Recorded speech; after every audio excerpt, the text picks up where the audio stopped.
Welcome back. We have come to the end of our modules. In this module, we will be dealing with some of the cases with regard to the quantitative techniques will be taught. So, before we go further into the last module, until now we have learned about various mathematical tools, methods that assist a decision maker in taking decisions to deal with making plans and policies for day-to-day operations or trying to take decisions for solving day-to-day issues, problems like that. But module 5 will be somewhat peculiar from the methods which we have learned previously. The term quantitative is applicable to this module rather than the methods and techniques which we have learned previously. Because in this case, we will be dealing with some of the mathematical tools that assist a decision maker in taking decisions with regard to the situations.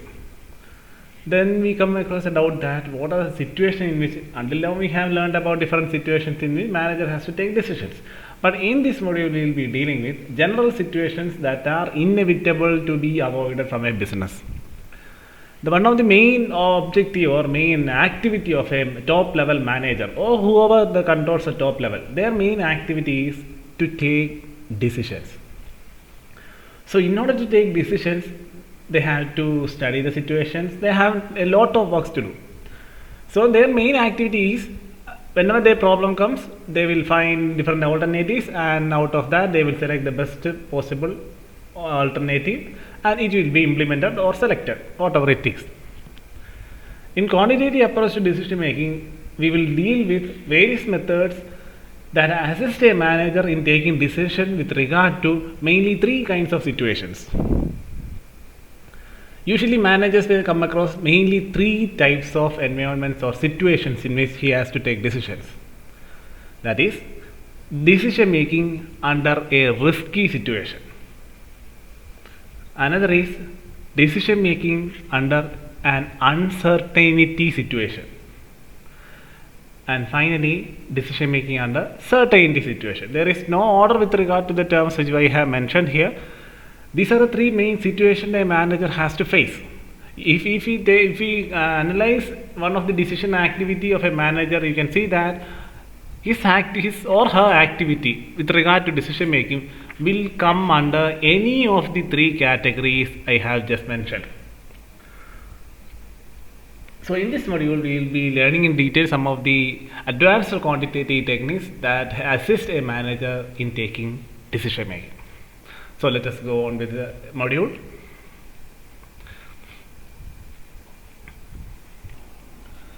So with regard to the decision making approach, there are three factors that has to be considered with regard to decision making, and under which the first and foremost is modeling.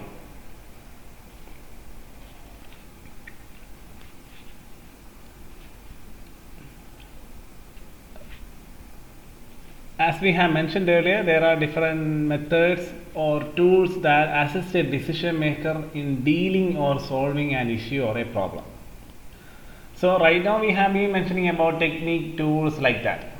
So what is the tools? What are the tools? We have learned about some of the techniques which we have learned. Next one, for decision making, the manager has to use some of the tools or techniques like that. The usual tool or a method which a manager or a whoever who takes decision, let us say decision maker, the decision maker has to use some tools, and one of these tools he used for solving an issue is using of any quantitative technique models or quantitative models or problem solving model. A model will be there, a pattern will be there. Means if a problem comes, there is a certain model or a technique. Let us say that it is known as a technique. We can say model in maths. So there will be a model will be there, and the decision maker has to make sure if this model can be applied in the situation. If it is applicable, he can use that particular model. It will be a solution how to solve a particular issue. In maths, we have used various techniques. Also, that is known as model. In the first section, we will be dealing with modeling. Modeling means how those tools or how those models are developed. So in order to do that, we need to have an idea about what is meant by decision making, what is meant by decision. We all know what is meant by decision, what is meant by decision making, like that. So let us go to the concept of modeling. Models are representation of reality. We all know the term models. Models are actually a representation of the reality, how an actual thing will be like in reality. We have seen models of cars, models of various machine parts, like that.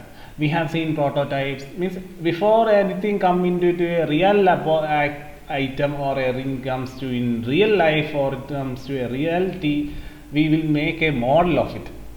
Before introducing a car into the market, the company will surely make a model of it, how the item will be looks to the outsiders, how it attracts the consumers, like this. So before introducing anything into the real life or a real market or a real situation, a model of that thing will be created. That is known as model. So models are representation of reality, and the model may be defined as an idealized representation of a real life system, as I have mentioned about the example of a car manufacturing company. Models provide descriptions and explanations of the operations of the system that they represent. Why they are making models? Why the car companies are preparing a model before introducing a real product? Because they want to try out different experiments on them. They want to know how this will react, how it will attract the people, how it is going to affect the consumers. Likewise, there are many factors that has to be studied. So before introducing a real item, the companies or whoever it is prepare a model of it, so that they can try out different varieties, different experiments, likewise. So by experimenting on them, we can determine how the changes in the relevant system will affect on its performance, how it is going to act in the real life situation. They want to know in advance. That is why they are making a model. So just like that, in problem solving situation, there is also a model. Before introducing that in a different business situation, they are preparing a model, and on those models they will try out different experiments, whether to make sure the model is successful or not. So let us discuss some of the properties of a good model. So how a model should be there. I have mentioned that whenever an issue or problem comes, the decision maker will take out that particular model and it will be applied in the situation. So what are the qualities a model should have? Model means it's a solution. Just think like that. Model means it's a solution. Whenever a problem comes, there is a solution for that, or there is a certain steps that has to be followed in order to solve that problem. For entire activity, we can say it as model. So whenever an issue comes, the problem may be applied in that model, whether it is applicable or not, whether we get feasible solution for that. That are the main activities with regard to a model. So what should be the qualities of a model? Let us discuss some of the properties of a good model. It should be simple. Only a simple model can be applicable, because if the problem is also difficult and the solution for solving that problem also difficult, then how we are going to solve the entire issue? So the model or the solution or the techniques that we are used to solve the issue, that technique or the model, it should be simple. It should be capable of adjustments with few formulations without having any significant change in its frame. Significant change in frame means, for example, for solving a certain problem, there is a model. That model consists of 5 steps. Just imagine like that, 5 steps. And one of the property we have mentioned that it should be capable of adjustments. Capable of adjustments means it should not be rigid. If there are 5 steps, and out of which there is a third steps that we need not have to apply in that particular situation. So if we avoid that third situation, whether the model works perfectly, only an adjustable model can be used like that. In case of a rigid model, if all the model steps has to be followed as per the compulsory setup, it will be very difficult, because in a business situation we will be dealing with diversified methods or diversified situations, problem situations, extremely dynamic and diverse situations. So by depending on a rigid model means very strict model or a compulsory models like that, it will be very difficult for the decision maker to deal with all those diversified problems. So the model should be capable of adjustments without losing its feasible setup. Because by changing one of the steps, as I mentioned earlier, there is a model that consists of 5 steps, and if I want to change the third step, whether the result is successful or not, it should be successful. So it should be capable of adjustment in the sense that the success rate should not be diminished or decreased like that. So that is the meaning of capable of adjustment. Model should be adjusted depending upon the requirement of the situation. Next, it should contain few variables. With variables, we know x variable, y variables. There are different variables in each model, and we will discuss that about the variables during the computation part. So model means, just imagine model means an equation. There is an equation for dealing a particular problem. So if you imagine, we have done different situations and different problems, different equations. If I give a very complex equation, are you going to study it? Definitely, you won't even look at that equation. For example, in case of normal distribution, if I remember, in the case of normal distribution, there is an equation where it is not at all applicable with the computation part, but it has to be written down during the computation of fitting a normal distribution. And I have shown an equation, and I hope you guys, you haven't gone through that equation well, because it doesn't have any issue with the computation part. So whenever you are asked to study such a complex situations or complex equation, you will definitely give considerable importance to such equations or formulas. So why it is complex? Because it consists of many variables, many items. The equations or the models should have minimal equations or minimal variables like that. Then only it can be easily applicable. So that is the meaning of few variables. And not too much time means a model should not take much time in the construction. Construction means usually managers use this model to solve a particular daily issue or problem. So it has to be very quick, because they are dealing many problems in a day. So if the model is taking too much time to build or construct or applicable, it will be very difficult for the decision maker to take quick decisions. So it should not take too much time. So these are some of the properties with regard to a model. So let us discuss some of the merits of the model. It describes the problems more concisely, because it will give a clear view about what are the issues with regard to a problem, what are the areas that has to be considered. So it gives a clear-cut view about the problem. It provides some logical and systematic approach to the problem. Rather than looking into the problem as a third-person view, if you apply certain models to a problem, the model will diversify each and every areas that has to be identified, or each and every area that has to be given more importance. So it provides a logical and systematic view about the problem. So whenever we have a systematic and logical view about a problem, we can take actions accordingly. So a model provides a logical and systematic approach. It indicates the limitations and scope of the problem. Every model is like that. It will show out the issues with regard to the problem and what are the benefits if we are solving that problem, like that. It will give the clear-cut details about the issue with regard to the problem. It tends to make the overall structure of the problem more comprehensible. Comprehensible in the situation means the model will give a clear-cut detailed summary about the issue which we are dealing in hand.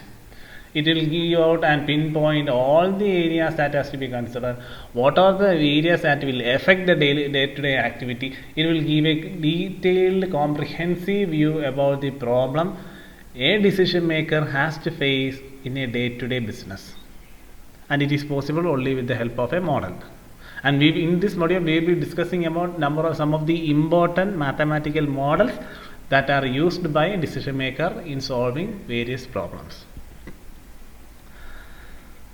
It facilitates dealing with the problem in its entirety. Entirety means as a whole. It doesn't take the a certain means every problem will have issues that means that has some complex issues or that issues that will have a huge impact on the business, and in a problem in certain parts it will doesn't affect our operations of the business. So usually a simple model deals is that whenever a problem comes, it only considers some of the serious issues. It doesn't give importance to the silly matters. But if you are using a proper model, the model will analyze each and every issue with regard to a problem.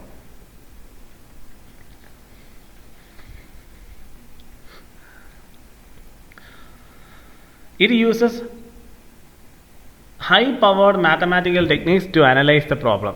We will discuss about this high powered mathematical techniques in the future classes, because that is the area that we are going to specifically deal in this module. It helps in finding avenues for new research and improvements in system. Usually these models are, as we have mentioned in the previous line, high powered mathematical tools. So such methods will have an edge over research and improvements in the overall operations of the organization. And apart from that, there are many merits that assist or help the managers in taking whatever it is, and these are some of the major merits. Even though it has some merits, it also suffers from some of the issues.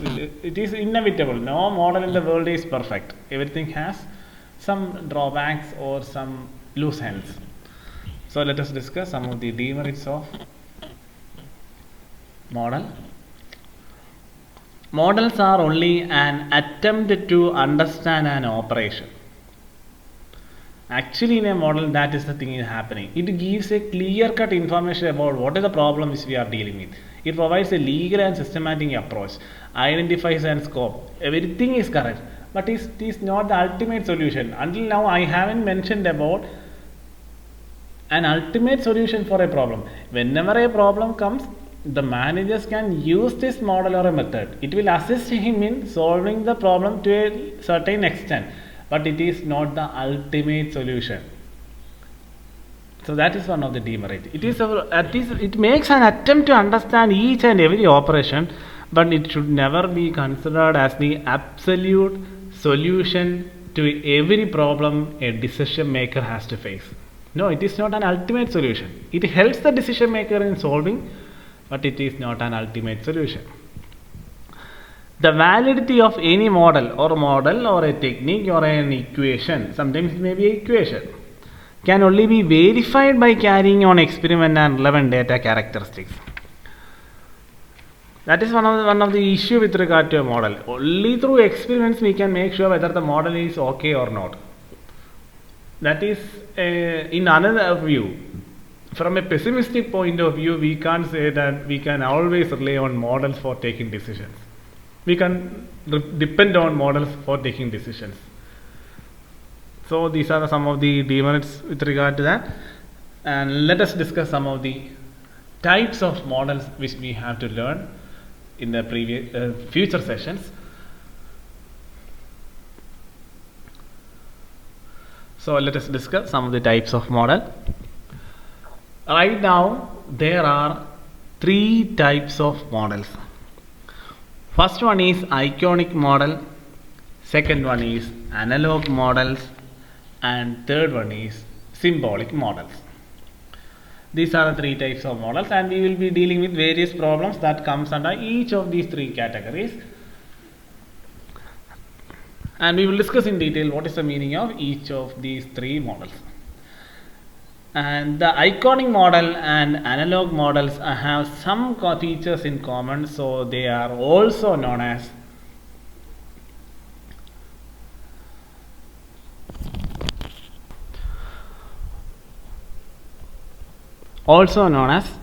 physical models, and symbolic model is otherwise known as mathematical models. So let us discuss in detail each of these 3 models. First one is iconic model. Iconic models represent the system as it is. but in different style or in different size like that. So iconic models are obtained by enlarging or reducing the size of the system. In other words, we can say iconic models are actually images or a photographs of anything in real life. In simple terms, it means it's a pictorial representation, graphical representation like that.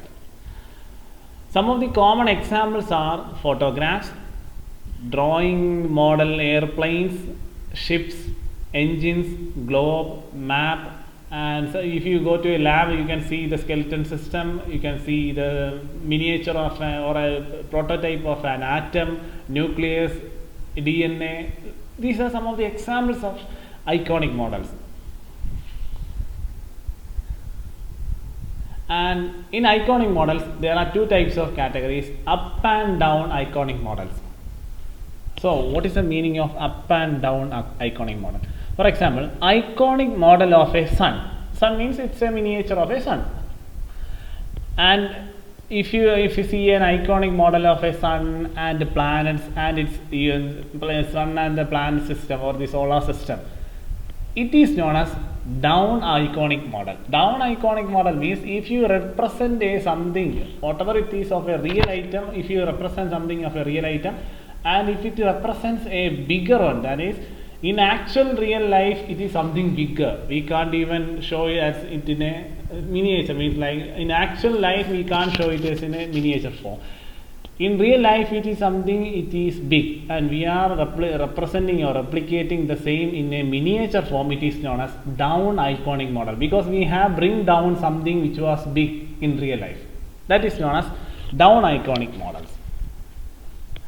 On the other hand, if you bring a prototype, if you bring a model of an atom or a nucleus or an amoeba or a DNA, if you represent the DNA in a model, in the form of a model, just like if you can make a model of a DNA in a thermocol or in the form of a plastic form, anything like that. So that is known as up iconic model. Up iconic model means in real life it is something very small which is not visible to our naked eyes. But we have made a replica of it because we have brought a bigger version of the actual thing, which is much smaller in real life. So if you bring a model of something which is very small in actual life, that is known as up iconic model. If you bring a model of an item which is very big in real life, that is known as down iconic model, because models will be very small. If the real item is big or small or whatever it is, the model will be a small normal item which will be a size of a toy or a flower vase or a type of size of a book, like that. So these are known as iconic models. And the merits of iconic models are, they are specified and concrete and very easy to construct. They can be studied easily than the system itself.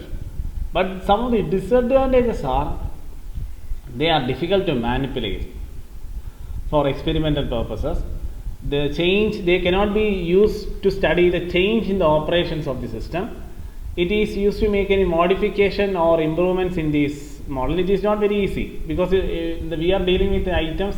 It may be either very big or it may be very small, which is not visible to the naked eyes. So there are some practical difficulties with regard to that models. An adjustment with a changing situation cannot be done in these models because we are replicating something which is actually not visible to our eyes. The sun and the solar system, can you visible? If it is visible to your normal eyes, no, it is not, because it is very big. It is unimaginably big. And what about atom? What is the situation of an atom? What is the situation of a nucleus? Can you see your cell, structure of a cell in your body? So there are some practical constraints with that. So these are some of the demerits with regard to the iconic model. Next one, analog model. In analog model, one set of properties is used to represent another set of properties. That is, after the problem is solved, the solution is reinterpreted in the terms of the original system. For example, contour lines on a map.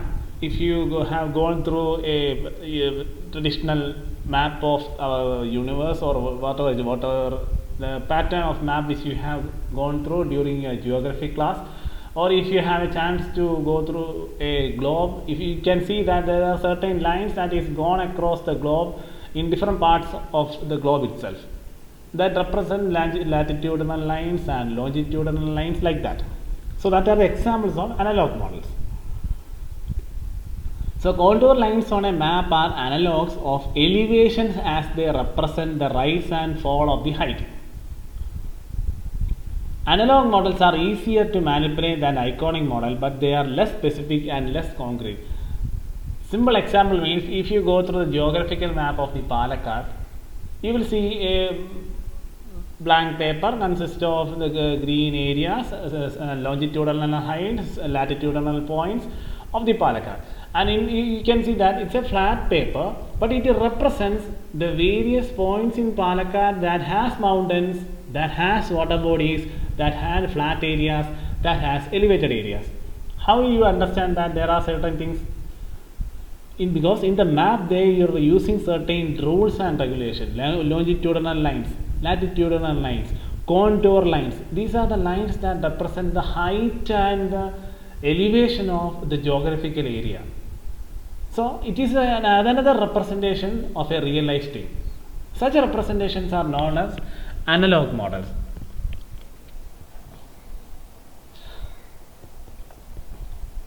Next one, symbolic models, otherwise known as mathematical models. These are the models which we will be dealing in our future classes. In symbolic models, letters, numbers and other types of mathematical symbols are used to represent variables like x, y, z. We have learned about many symbols like standard deviation, mu, mean, like that. And we also study the relationship between each of these variables. Thus, symbolic models are some kind of mathematical equations. Yes, exactly. We will be dealing with various models in which various equations will be there, and we will try to solve various problems on the basis of those equations. So, some of the examples of symbolic models are inventory model, queuing model, allocation models, sequencing model, replacement models and many models. We will learn in detail about some of the models in this module, and you will study in detail some other main important models in your future classes, that is in your next semester, like that. So this, out of these three models, symbolic models are the universally applied models with regard to the common decision making issues problems. And some of the merits of symbolic models are: they are mostly abstract and most general, they are usually easier to manipulate experimentally, and it helps in yielding more accurate results, like help in earning more profit or helps in minimizing cost, like that. And we will deal about various symbolic models in the next sessions.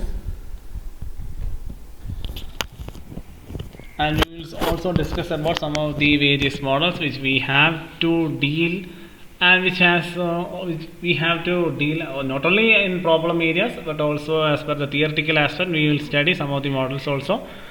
In the coming sessions we will discuss in detail various important models, and some of the models are familiar to you, and some of the models will be learned in your future semesters. We will discuss in detail each of these models and the problems with regard to each of these models. So until now, just go through all these areas and don't neglect these theoretical parts, because even though it is a problem paper, essays can happen, or essay can come to your question papers or examination questions in the form of theoretical sections. So give more importance to theory as well as problems. So just go through it. If you have any queries, please let me know.